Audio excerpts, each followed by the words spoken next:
welcome to Pyramid Times.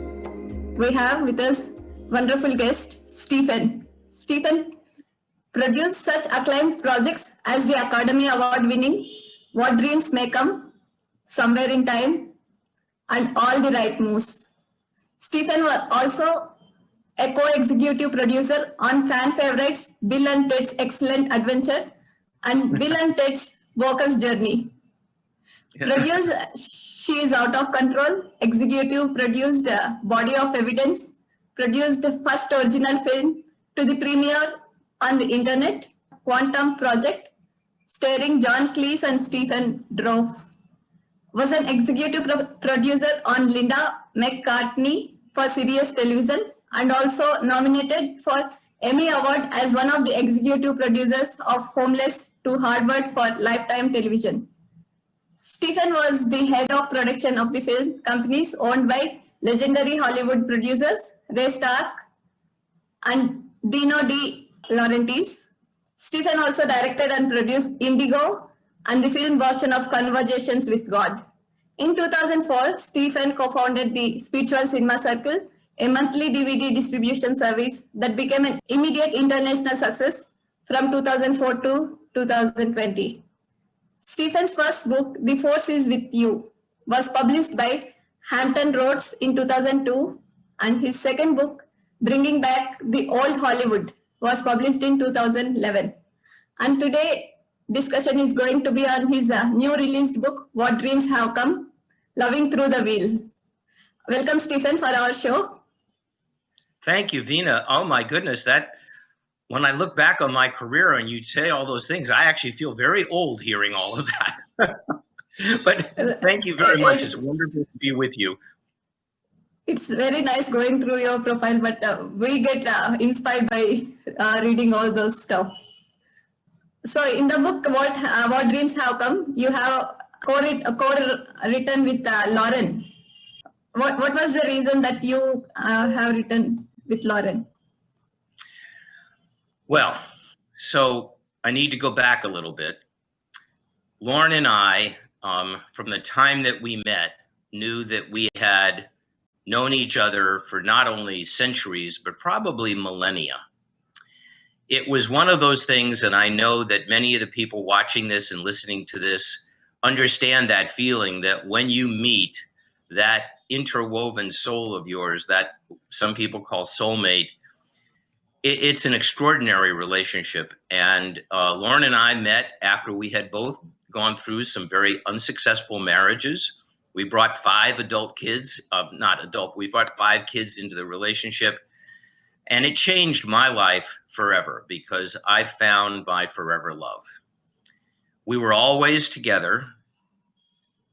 On January 3rd of 2018, I came home from the gym one morning. I used to go to the gym very early in the morning, and I came in to say good morning to Lauren and found that she had transitioned in her sleep. And by the time I got to her, there was no way to save her. I completely fell apart. I have no embarrassment in admitting that. It just utterly destroyed me. And I spent the next few weeks trying to be in touch with her because we had talked about what would happen if one of us went through the veil before the other, and we knew we would make contact. I tried for 6 weeks with no luck whatsoever, and it was very, very painful. It was very difficult, and I know listeners and viewers of this who have been through that experience understand that when you want to make contact and you just don't feel that you can, it's frustrating. But after about 6 weeks, Lauren found a way to communicate with me, which we talk about in the book a lot. And those communications went on and go on to this day. Now it's almost been 3 years. The communications are very extensive. My wife is still with me. And through a lot of things which we explain in the book, it became clear that this needed to be a book about our conversations and really about the conversations that anyone can have with a loved one through the veil that separates life and what comes after life. We're not unique. there are millions of people who are going through this experience right now. Millions and millions have done it before, and millions will do it in the future. And we wrote this book, What Dreams Have Come, to talk about how we connect that way. It's a love story. Hopefully it will give people encouragement that if you are having these communications, you are not crazy. I know a lot of people tell you that you are, but you are not. We are all together in this human experience now, able to have that communication. And that is really what our book is about. Yes, so while reading through the book, you have also mentioned that even your children doesn't feel that she has transitioned to the other world. We ourselves feel the similar experience while reading through the book, as if Lauren is right in front of us. That is the pictures you have put. It's so connecting to us, basically. It's Thank a very you. wonderful Yeah, book. Thank you. It's an amazing experience. When she first came through and I knew it was her, and people ask me about this, Veena, all the time, and I think it's probably good for me to say this up front. What is that communication with us? Well, it's unique to every individual in the world. And this is not just husband and wife, two people who have a marriage and things like that. It's mother, daughter, father, son, father, daughter, mother, son. It may be a grandparent. It may be your closest friend. It may be a lot of different communications. Our communication with me is that I feel her communication in my heart. People have asked me, well, do you actually hear her voice? And the answer is absolutely not. I do not. Now, maybe other people can, but for us, it feels to me like Lauren's body disappeared, obviously. Her body ceased to exist. Her voice is a part of that body. So therefore, I don't hear her voice, but I feel the words in my heart. And so much of what the book is about is getting out of your head and into your heart, because your head can really confuse you. But if you speak the language of your heart knows where it needs to be. And we communicate heart to heart. That's how we do that. Very wonderfully explained, Stephen. Most of the time, people feel sadness or grief by we couldn't save our loved ones, and what is our life after they have passed on to the other dimension. But as you are saying, how we can have heart-to-heart connection, maybe that is the soul level purpose also, the capabilities that we are presented and gifted with. I do agree with that.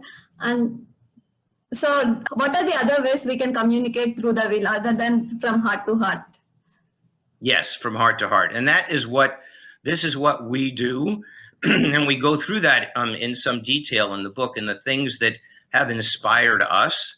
Obviously, movies have been a very big part of my life. They were a big part and are a big part of Lauren's life. And there are a lot of films that we talk about in the book that actually resonate with this, which is something that India understands very clearly, because you guys have the biggest film industry in the world, and the spirituality that happens in films made in India is extraordinary. So I think that this is something that in your audience is going to instinctively understand. We also talk about, what is this world we walk around in? I mean, is this reality? Is this not reality? What is the most real, the other side of the veil? And we discuss that as well. It's a very passionate love story. I think that's the best way for me to describe the book. It's a very passionate love story, and I hope it's a universal one. There's also a lot of humor in it. Lauren has a great sense of humor. We used to have a lot of laughter between the two of us, mostly at my expense, which I deserved. And there's a lot of humor in the book. And I think people will, hopefully in this time of such international upheaval in so many ways, we wrote this book as a comfort, and I hope it will be to people who read it. Yes, and you have also written believing, accepting, and knowing that she or he is still alive in every way other than the physical is a crucial step in preparing yourself for connecting and loving through the will. So how did it start for you? Initial days, what was it for you? Well, It's going to sound interesting, but there was a moment, and I talk about this in detail in the book.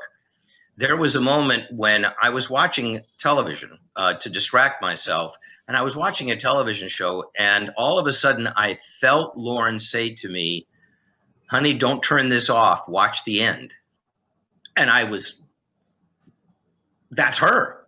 I know that. That's her. I was like shocked. And then immediately I thought what I think maybe a lot of your viewers are going to think. Well, Stephen, how do you know you're not completely crazy? How do you know you didn't just have a breakdown, and you're making all of this up to comfort yourself? Well, let me tell you something. I thought about that for a very long time.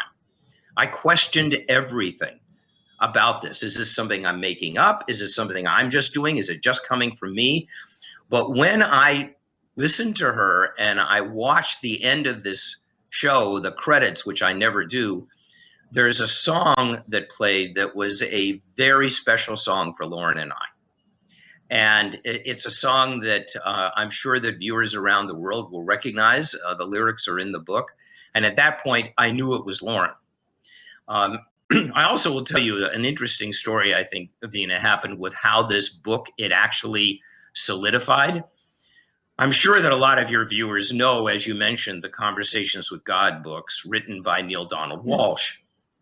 And I was having dinner with Neil and his wife in Ashland, Oregon, September 29th of 2018. I'll never, ever forget that night.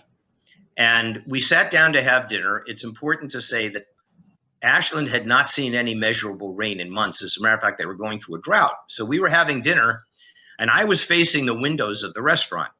At one point, Neil said to me, "How are you doing with everything?" And I said, "Neil, I've been making all of these notes about our conversations, and I'm beginning to feel like maybe this is a book." At that point, there was a huge lightning strike outside the restaurant, not outside the restaurant. You could see lightning lit up the sky. And then we heard the thunder, and I was like, whoa. And Neil looked at me and he smiled and he said, "I think I know what the title should be." And I said, "What?" And he said, "What Dreams Have Come." Another lightning strike. And now everyone in the restaurant was looking outside. Neil and Em and I were, my goodness, what is happening here? And I said, well, I guess I better write the book. Another lightning strike. And then it came to me that this is something that Lauren and I needed to write together. And I said that the same thing. I said, I think maybe Lauren and I need to write this together. Another lightning strike. And then we spent the rest of the dinner just marveling at what had happened, and that the universe gave us a very, very clear message that we needed to do that. And that's how the book started to actually come together. And people who read the book will see that when Lauren communicates with me, we do it in a completely different typeface so that people kind of get an understanding of who she is and how she communicates. And frankly, Veena, what I am hoping, what we're both hoping, is that over the years to come, people will see this as much more of a natural occurrence, something that everyone can do, and that when you do, don't let anybody tell you that it isn't happening, because it is. Yes. So this is itself recognizing our spiritual nature, that we are not just the physical bodies. We have access to the other dimensions, and we can talk as well. And also about Neil, coming to Neil, you have mentioned one point, like you said, my mind is out of grief. Then Neil said, that's a good thing, Stephen. Right now you need to be out of your mind and and in your heart. It's a very profound thing. So what was that experience transition for you? You know, that's very true, because I was just destroyed. Neil really kind of saved me that night, because when he said, be in your heart, that really resonated with me, because most of the things that I have done, at least professionally in my life, are not things that I thought out. There are things that my heart needed to do. And there's a wonderful line from a film from many years ago that says, the heart is a mysterious organ. It plays by its own rules. And to which we add in the book that the mind does not understand. If you connect with your heart, when you do connect with your heart, it's a completely different experience. Logic, supposed reason, are not things that your heart speaks in.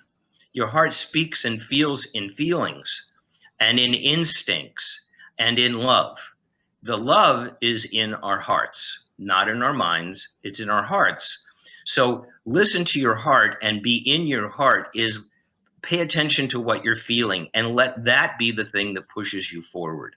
And that's how Lauren and I communicate. Lauren, I guess the best way for me to explain this is that when we communicate, Lauren puts a very small part of her energy in my heart, and I feel it. And then I hear her, what she's saying to me. And it's something that I've grown to love and trust. And it's very important that you trust your partner. That's a very important thing, or your wife or your daughter or your son or whoever it is. And since we started this journey and since the book came out, I've been getting emails from people who have the same experience and who have been telling me, you know, that it's really encouraging for them to see somebody be able to talk about this and to be able to actually do the dialogue and not be embarrassed to say, I'm doing this. You know, there's a wonderful university in Italy called Milan University, which is like the Stanford, the biggest university and the most prestigious in Italy.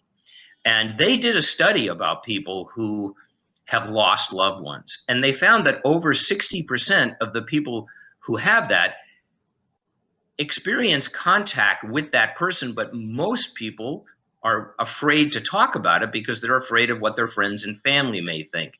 And what we're hoping to do with our book is to say, you go ahead and talk about it because it's real, and don't let anybody tell you it isn't.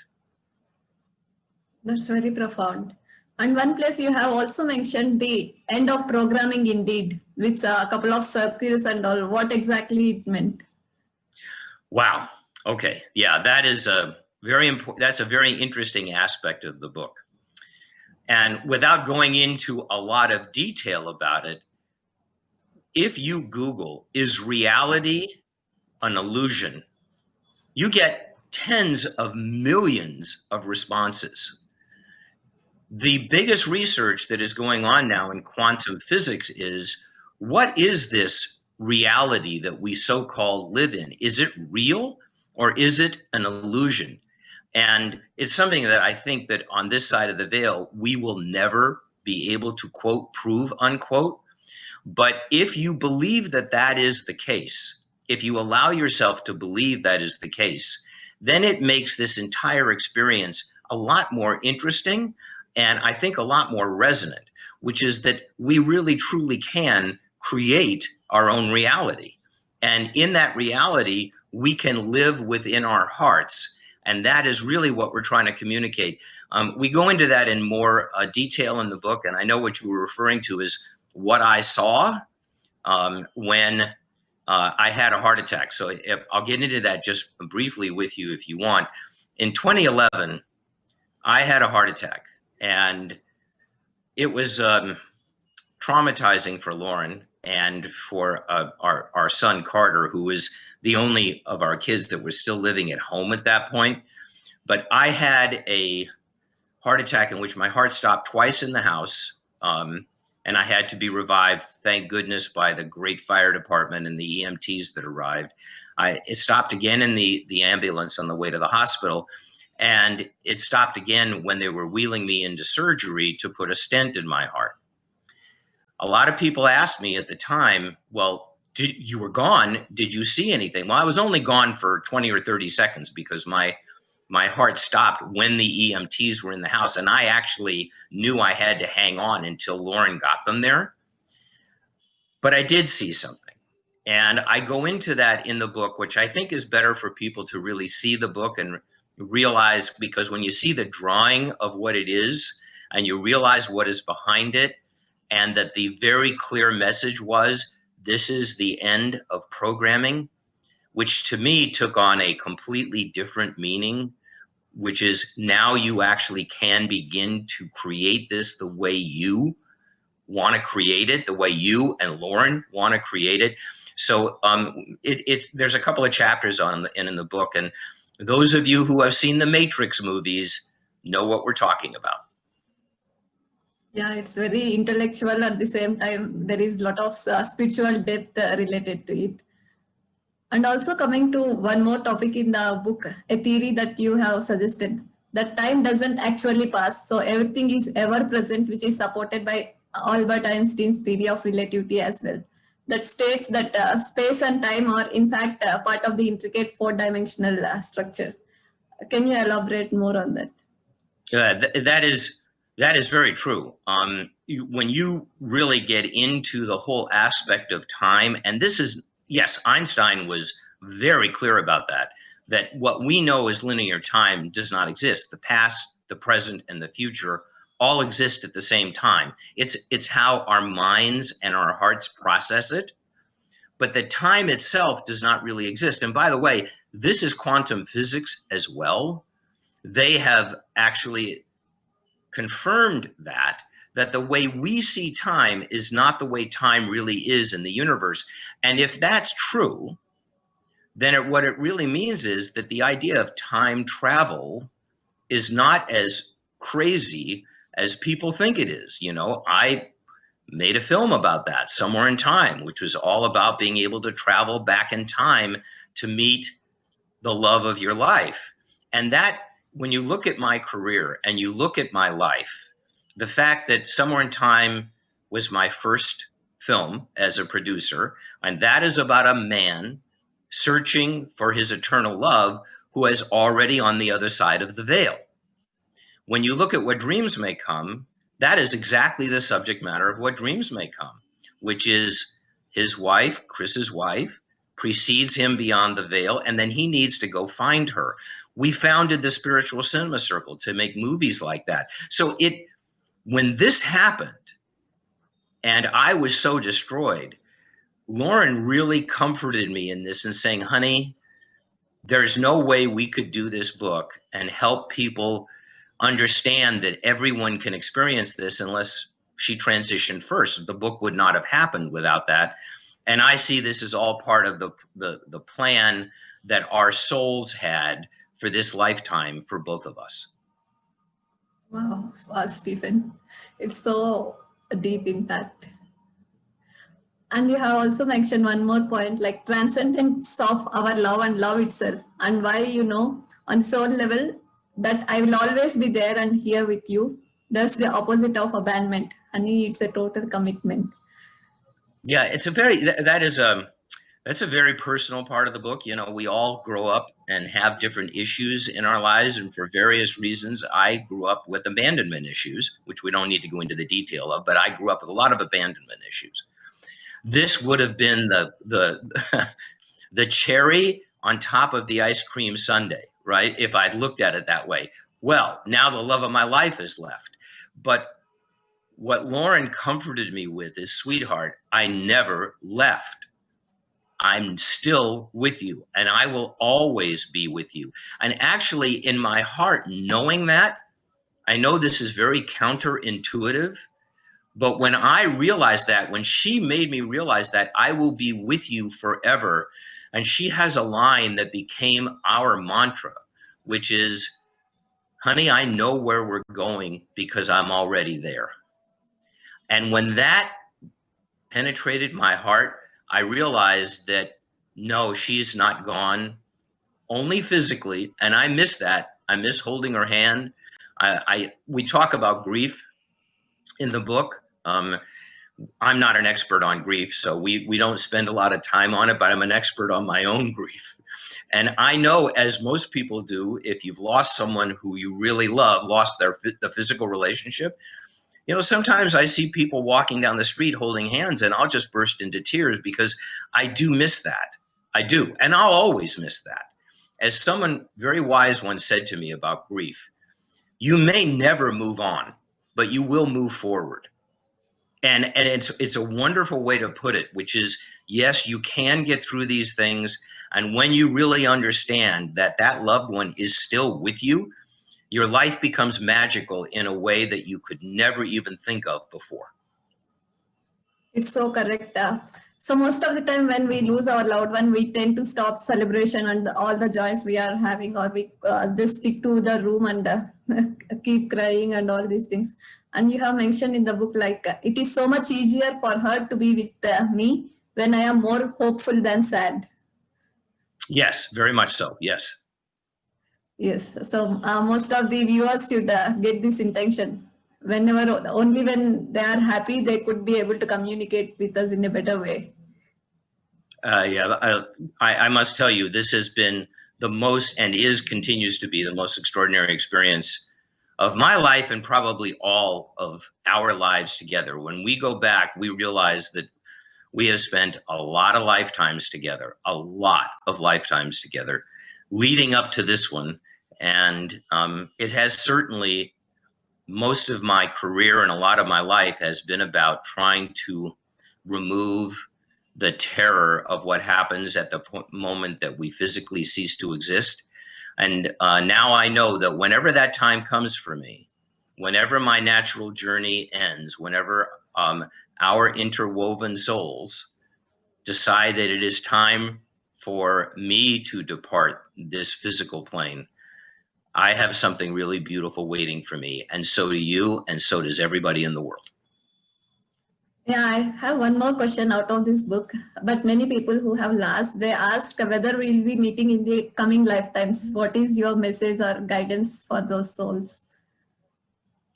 Well, for us, we've been here a long time, a lot of different times, and we have felt for quite a while that this is our last go round.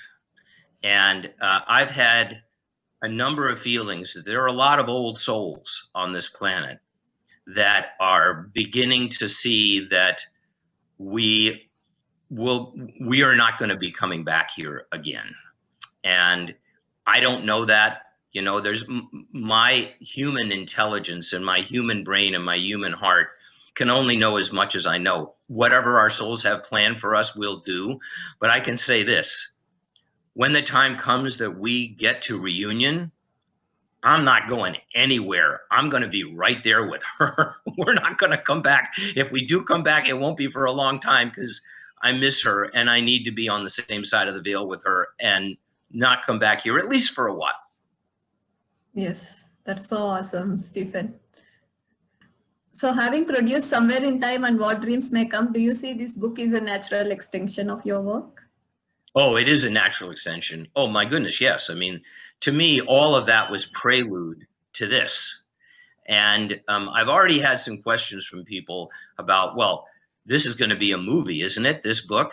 And my answer is absolutely not. No, this book will not become a movie for a lot of different reasons, not the least of which is I can't imagine anybody playing Lauren other than Lauren. Yes.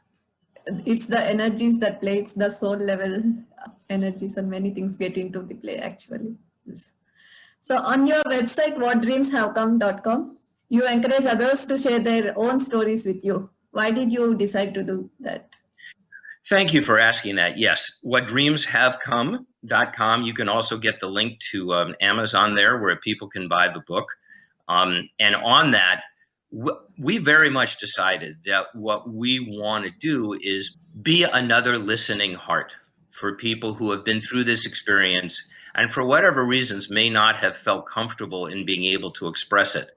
So it's in the book as well, how you can email me directly with your experience. If somebody does, that is held completely confidential.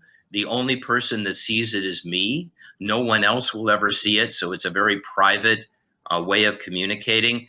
And it's just been fascinating already for us to receive these emails from people who have had loved ones transition to the other side. One woman just got in touch with us and said that the connection that she has is with her 17-year-old son, who was tragically killed in a car accident, and that she's now feeling like the communications she has are more common than she thought, because now she's seen it in the book and it's really encouraged her. And that's what we want to do, is to say, okay, you're not alone. We're here. and we hear you. Yeah, most of the people distrust the abilities that they are having to connect to the loved one on the other side.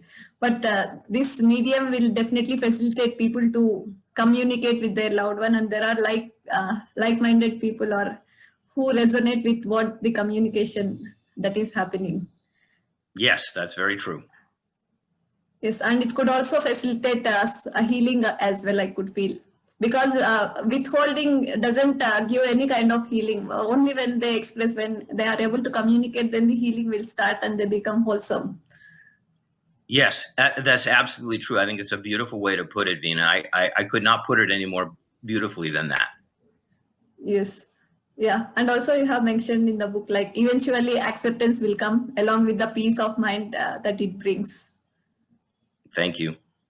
Yes, that's so nice. And one more point it attracted my eyes is during the Towers collapse. You have mentioned that people are no more communicating their hatred or anything or revenge. All the messages that flooded during that day was a feeling of love, and we could find only love all around us. Yeah, that you're talking about that quote from Love Actually. Yes, Is that in the book? Yeah, and that is true. There is a wonderful film called Love Actually, and it starts with a monologue that really ends with, you know, I suspect that love is all around. The people on the planes who unfortunately perished when they hit the Twin Towers, and they were sending messages home through their phones before it happened. They were not messages of hate. They were not messages of revenge. They were messages of love. And I believe at the end of that monologue, the author and the narrator say, I suspect if you look around, love is everywhere. Love is all around. And I think that's a wonderful way for us to conclude, because at the end of the day, that's really the only thing that's important. You know, there's a very old saying that on your deathbed, no one ever says, I wish I had spent more time at my office. It's always about love. Yes, it is always love. And we are made up of love. Maybe that is why we connect to the love. We are at an intimate level, and in a deeper level, we know that we are made up of it. And what is your message to our audience through this book? We're living in an extraordinary era in human history. When you look back at the last 50, 60, 70 years, and you see all of the spiritual material that has come into the world through books, through movies, we're living in a place where we are evolving to where the veil between life and what comes after life is not so impenetrable anymore. It's not that we can live on both sides of the veil at the same time, quote, live on both sides of the veil at the same time, but we can communicate, and we can get messages, and we can get love, and we can get guidance. And I think maybe what I would want to leave everybody with when you said, what is the message of the book? You are not alone. That's awesome. Most of the time, being in a family also, we feel we are alone, but your message is so strong, how to trust the love within ourselves, and it is around us. So profound, Stephen. Yes, absolutely. It's so profound. No, thank you. Thank you. That's beautiful. And I've really enjoyed this, Veena. Thank you so much for arranging this, and thank you for your understanding. And I hope that we have both made a friend. Yes, that's wonderful. Thank you so much, Stephen, for the interview. You're more than welcome. Thank you. And everyone have a wonderful, wonderful day, week, month, year. And remember, you are never alone. Thank you.